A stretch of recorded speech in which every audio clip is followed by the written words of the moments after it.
Well, hey, how are you doing today? It's me, Tanya. I'm glad you're here. Let's do something fun today and create a beautiful watercolor flower with liquid watercolors or whatever art supplies you happen to have handy.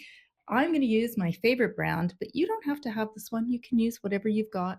This is the Ecoline brand liquid watercolors, but you can use another brand or ink or plain old watercolor. The technique is really similar. All you're going to need is some decent watercolor paper, your watercolors, some water, and a blunt headed pin or even an old fork. Something you're not going to use for food again, though, because we're going to use it to scrape in some details in the petals. And that's it. It's really simple. And then once we're done that, I'm going to do a step by step walkthrough on how to turn your beautiful art into a digital format that you can then turn into a background on your phone or your computer. You can use it for printables, you can use it for friends and families, or whatever art and craft thing you want to do. Super easy. So make sure you watch to the end of the video to catch that part. All right, I'm excited to get started. So grab your stuff, let's get going, and I'll catch you at the end of the video. Now I wanted to start the video with something beautiful, and this is a little bouquet that I picked out of my garden, and that pansy really caught my eye, and I thought, wow, that would be beautiful to paint something like that. So guess what? That's exactly what we're going to do today. Here we are, and we have the materials gathered, and I've got a smaller piece of paper. This is about a 4 by 7-ish. Doesn't matter what size you use. I just wanted to do something small, fast, and easy. So, regardless of whether you're a beginner or a pro, it's something you can play with and you can create a bunch of these until you get something you're happy with. Now, as I always like to say, grab yourself some cheap synthetic brushes because the liquid watercolors or watercolor ink, they do stain and you don't want to use your good brushes for that. So I have some that are just dedicated to these particular watercolor. Now I've got some colors. You don't have to use the same colors as me. You can use whatever you like, but basically we're going to do pink and purple and then a center color with a little bit of yellow or tangerine. So I'm playing with the 337. That is the magenta that comes in the base set. And then a couple individual colors. This one here is called Prussian Blue 508. And one of my favorite purples is 579. It's a light purple pastel violet. And then last of all is the workhorse of all the kits, no matter which one you're using. It's 548, the blue violet. This is gorgeous and incredibly pigmented, this color. Now I've also got a tiny little bit of the base yellow and a bit of orange, and I'm just going to use that in the center. I did create this beautiful teal greeny blue by mixing together these two. Now, really, the whole idea here is just to have something that is a little bit darker on the edges going lighter into the center. It doesn't have to be perfect. Now, this is when we look at pansies, because that's what we're going to paint today. We try to look at the pansies. Now, when we look at pansies, we can see they're pretty basic structures, right? We have 5 to 7 leaves, but always 1, 2, 3 at the beginning. And you can see sort of the layout of it. It's very simple. So all we're going to be doing is creating this sort of triangular leaf, 3 of them, and then put 2 behind or whatever. It doesn't have to be perfect. But this is the source photo that I'm using just for shape and some color ideas. This is very similar to the one that you saw in the intro that I had from my garden. And, it's just a matter of playing with what makes you happy. What colors do you like? What shapes do you like? Head over to Pinterest or Pexels or a copyright free art site and just find something that makes you happy and have it close by as a reference. And to start out, we are going to just do basic shapes. And the whole way that this is going to happen is by creating our basic triangular shape and then another couple on each side. They're going to slightly touch in the center, but barely. And the reason for that is we want to keep the center area white to light because then we can put the yellow or the gold in the very center and it will retain the light. If we try and put it over top of a darker color, it's going to get quite muddy.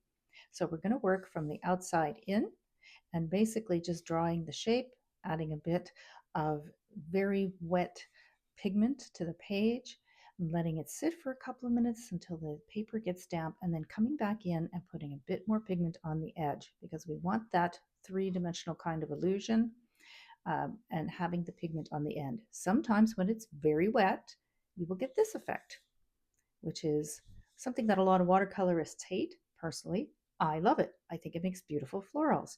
And that's where you can see that the water was very heavy and pushed the pigment to the edge, and you get that sort of a flowery broccoli effect. If you don't like that, you'll use less water, but it's really up to you. Okay, so let's get started with a nice wash of the Prussian blue, and we'll put that down. I put some water and 1 drop of this Prussian blue. I'm going to actually dilute it just a little bit more. And with my brush, wet but not soaked, so you're going to take a little off the end. I'm going to zoom in here. We're just going to mock out sort of that triangular shaped leaf, and then a petal, and then 2 more on the side. So something kind of like that. It doesn't have to be perfect. And you're going to just add water. Okay. And then I'm going to take off the excess water off near the top so that it's kind of white. All right, you do the same thing sort of on this side.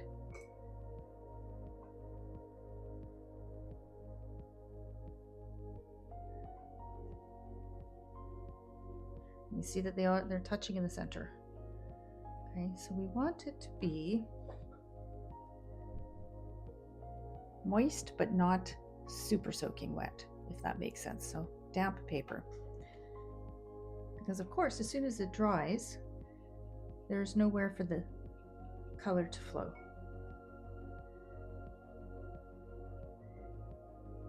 And taking care that we don't get these 2 areas touching too much, if at all. Okay. Okay. So you see? Now, I'm going to grab some of that blue and just put it around the edge.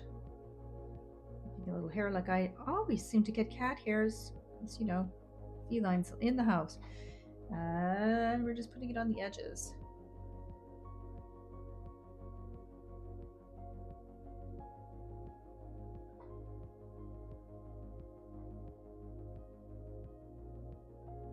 And now I'm putting a little bit extra because I'm going to add, and if your edges sort of do a little bit of this, that's nice too, because it looks a little more like a flower would look.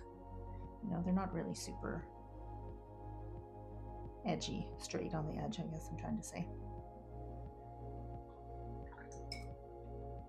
Okay, now I'm going to add a bit of the purple,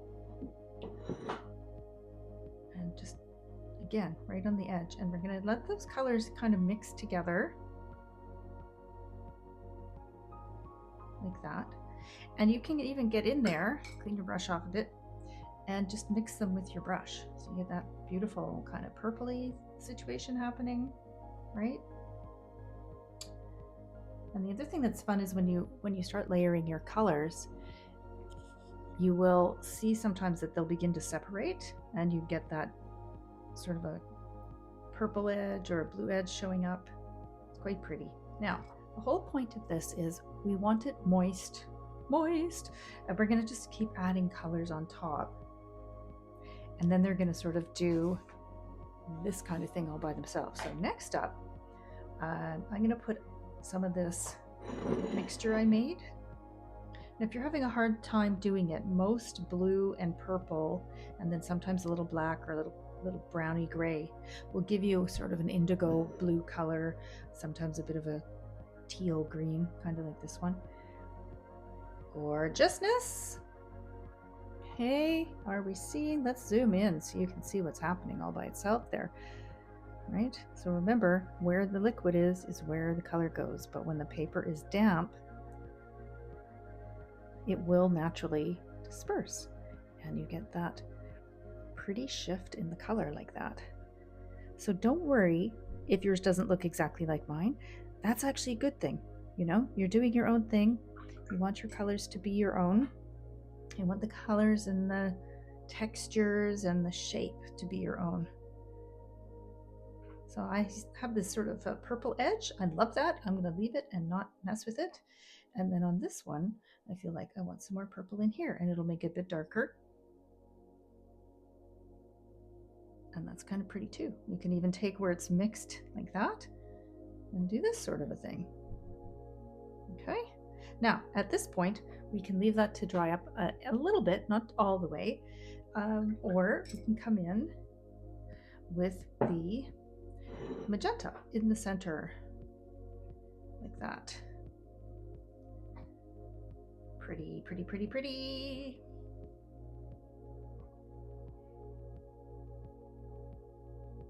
Okay, now do you see the difference, how this is much lighter than this? That's because this didn't have much color underneath it. So that's part of the fun of just playing around and letting it do its thing. Okay, so it's kind of like that.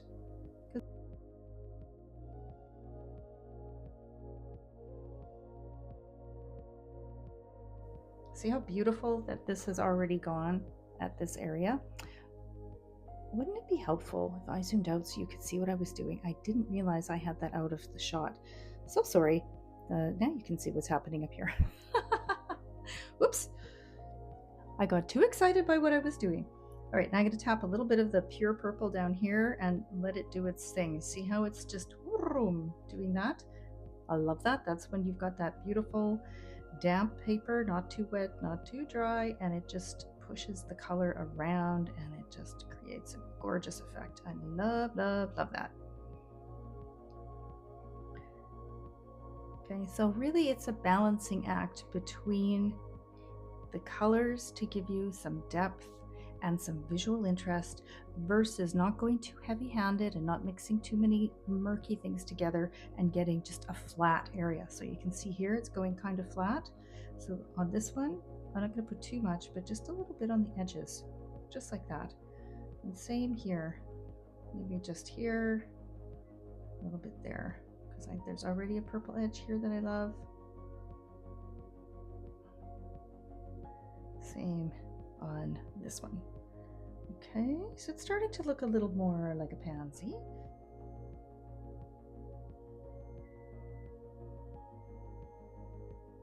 Okay. Because this way I can get the color in before it's all dried, but also we're not touching and creating problems later. Now the other thing you can do is do one petal, wait for it to dry, and then do the others beside, and you get that sort of an overlap look, and that works too.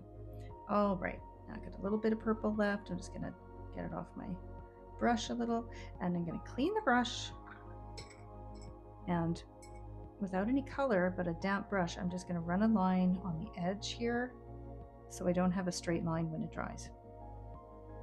Okay, very simple. You can also use a piece of towel. What I really enjoy, and this is, I'm not sponsored, but I'm going to plug this anyway without saying the brand, but this is bamboo toilet paper. It's very strong and it's really absorbent and it's sustainable.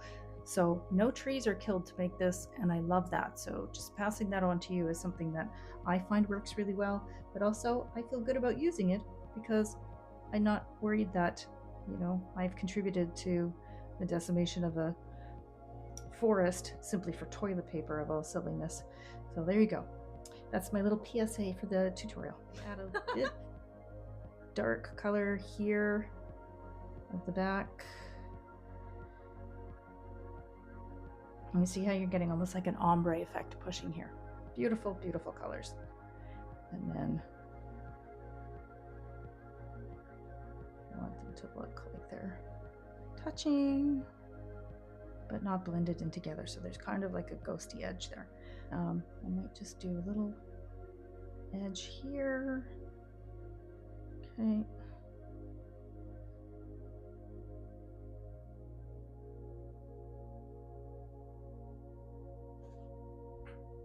And that's really the process. So we'll let that dry and we will come back. I just remembered something I wanted to show you. So I'm going to just zoom in. When you have two edges like this and the paper is still a little moist, you can take your brush, take off any excess, get a little point on it, and then slightly run it here. And what it's going to do is create almost like a ghost-like effect, almost like the light is hitting between the two, and it'll create that delineation between the two, so the eye will see this as one petal on top of the other. So it's like we're creating a bit of light. So if I zoom out, you see it's creating like as if there was a bit of light hitting here, and it makes it look like this one's behind the other. And then when it's dried a bit, I can come in with that purple and just, well, actually I could do it right now, it's dry enough right now, just do that. Okay, so that's a nice little trick too if you want to. It's just lifting off the pigment to just give it a bit of a three-dimensional look. Okay, we'll be back in a minute. So that's dried up quite nicely. Let's zoom in here. Look at this beautiful ombre effect I'm getting. So pretty. So now is a good point to go in and define any shadows if you want to, if you feel like you want to make it look a little more three-dimensional. So for instance, I could go darker here, in here, or this part here. What I am going to do is define these two, because you can see from a distance it just kind of blends, can't really tell the difference. So I'm going to just add a little bit of dark here.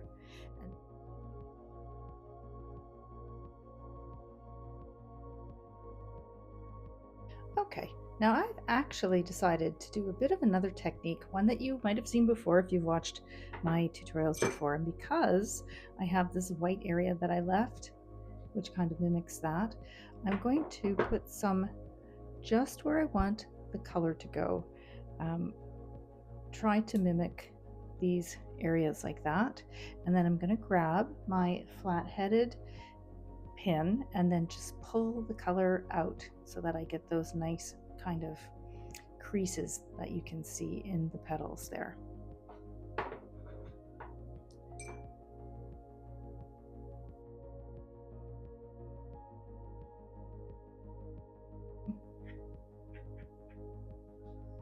Doesn't have to be perfect, just kind of creating some interest.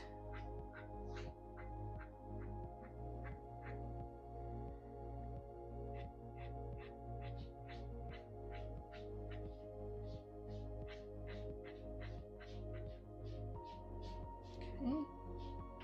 Now let's make that a little bit darker. And add some purple. And you see how it's going into all three areas? Perfect, exactly what I wanted it to do. Gorgeous. See, now that's looking a little bit more like a pansy. Love it. Okay, and then again, you can grab your pin and pull that color out. Isn't that fun? Look what we're creating. I love it. Okay, so you want to pull through, but not too much, because then you're going to lose all your pretty lines. Okay, now we leave that to dry and we'll come back in about 15 minutes. All right, so this is mostly dried up. It's looking pretty good. And as a finishing touch, we're just going to add a little bit of orange in the middle, just to look like the center of the flower.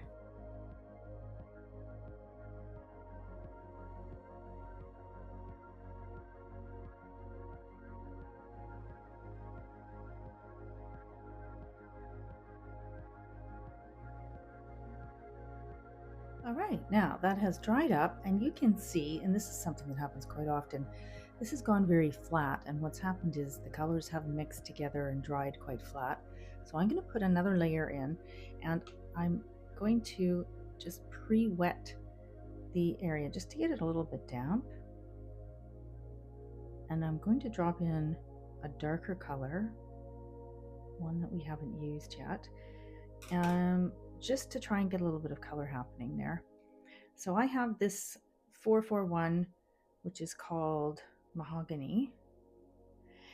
You don't need to use this color. I'm just using it because it's darker and it has sort of the same pinky tones as this, but you could use any of the colors that we've tried previously. And I'm gonna do one little drop and I'm gonna go directly into the area. There we go, beautiful. Let's zoom in so you can see what's happening. Okay, so the area that I've created that was damp, the ink is now moving into it. I do have a little bit on this side. And if you want to grab your pen and create some extra lines, I'm going to do that here.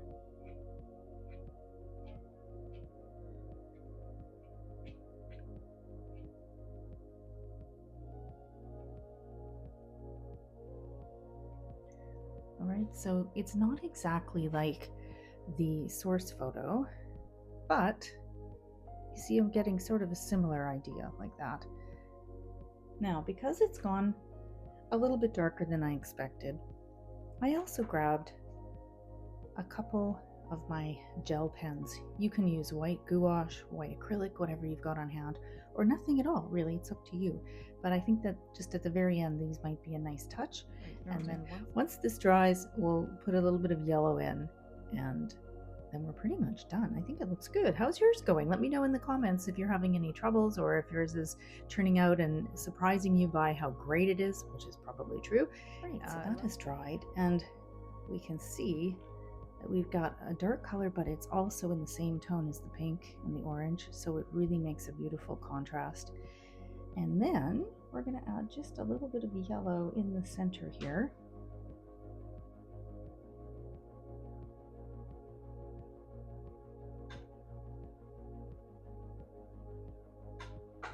I've also got my gel pens here that I'm going to use just as a finishing touch. Again, it's just the idea. If I wanted it solid white, I would use a gouache on top. But overall, I think that looks pretty nice. I might add a little bit of gold right in the center. I have these gel pens. I think you can find them pretty much everywhere. They're pretty inexpensive, but anything that's got a gold color will do, or any color actually that makes you happy. And you can just pop it in for a little bit of extra sparkle. Nice. I think we are pretty much done. But first, a very important part of the process is taking a moment to admire and enjoy the beautiful piece of art that you just created.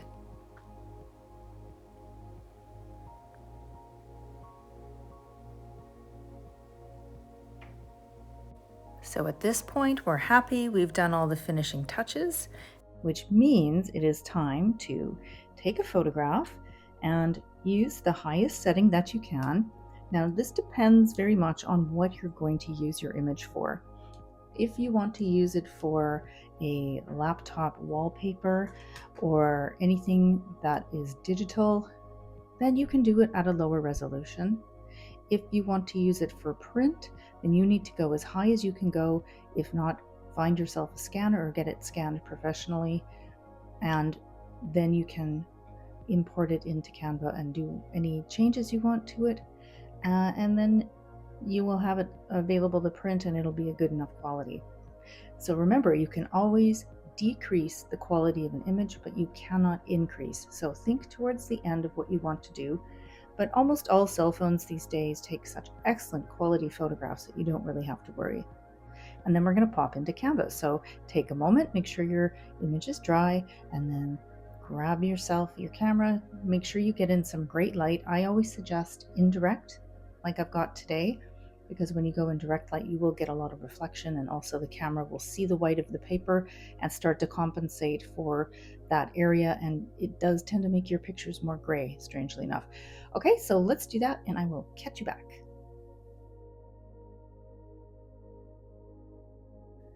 Here we are in the free version of Canva, and on the left side you can see the icon for uploads. It's red right now, and I'm just going to toggle it in a second so you can see it.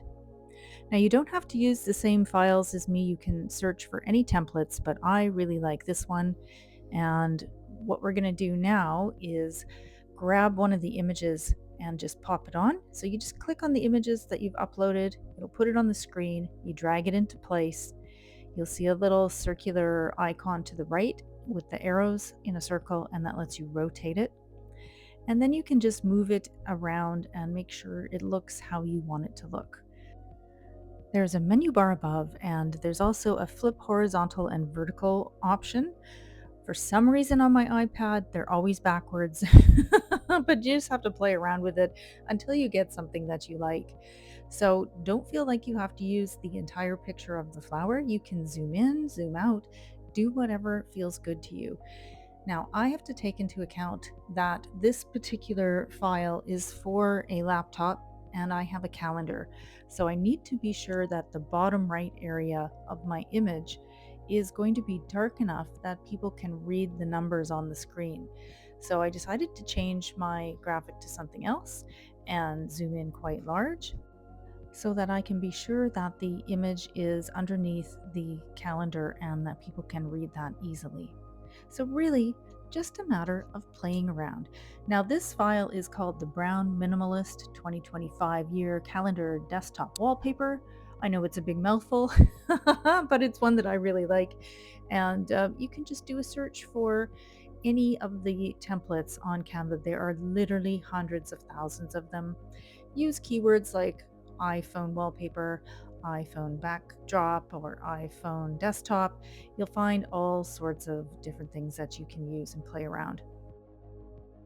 The last step before we download it is to be sure that the position of the graphic is underneath any text or information on the page. So on the menu bar above the graphic, you'll see position on the far right. And when it pops open, you will see arrange or layers. I like the arrange section, I just find it easier, and I'm just going to click the backward button until it goes behind the text. If you don't have the text, you don't have to worry about this. Now I'm just going to position to be sure that I've got this exactly where I want it, and then we are ready to download. In the top right hand corner, you'll see a button that says share, and this is how you download your graphic.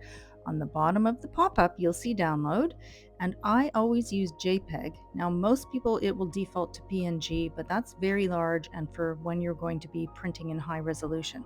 Because this is on a screen, a JPEG is perfect. I like to set the quality to about 90, and then when I'm ready, I'm going to be sure that I choose the correct page. So I'm on page 1, and I'm going to check that I'm downloading just page 1 by putting that. There's many options for doing it. You can just click it, type it in, or choose the page that you're on. When you're done, you just hit enter, and there it goes. On the bottom right, you can see it's downloading. And that's it. Now you've got the file and you can use it for a digital download. You can put it on your phone or your desktop or however you want to use it. And here's my finished painting. I think that this turned out really pretty. I love the colors and the layers, and the little bit of gold sparkle just gives it that something extra. Let me know in the comments how yours turned out. I'm pretty sure it's beautiful and that you ended up with something just as happy making as I did. So from this beautiful painting into a wonderful digital download that you can do all by yourself. Thanks so much for hanging out with me today. And if you enjoyed this tutorial, please give me a thumbs up. Or if you want to see more videos like this, please subscribe and comment. I love to hear from you. If you enjoyed the art that I created today, subscribe to the Art Notes newsletter and you will get this in your next email, and always a new one every month. Thanks so much for being here. I'm Tanya, and I will see you guys in the next video.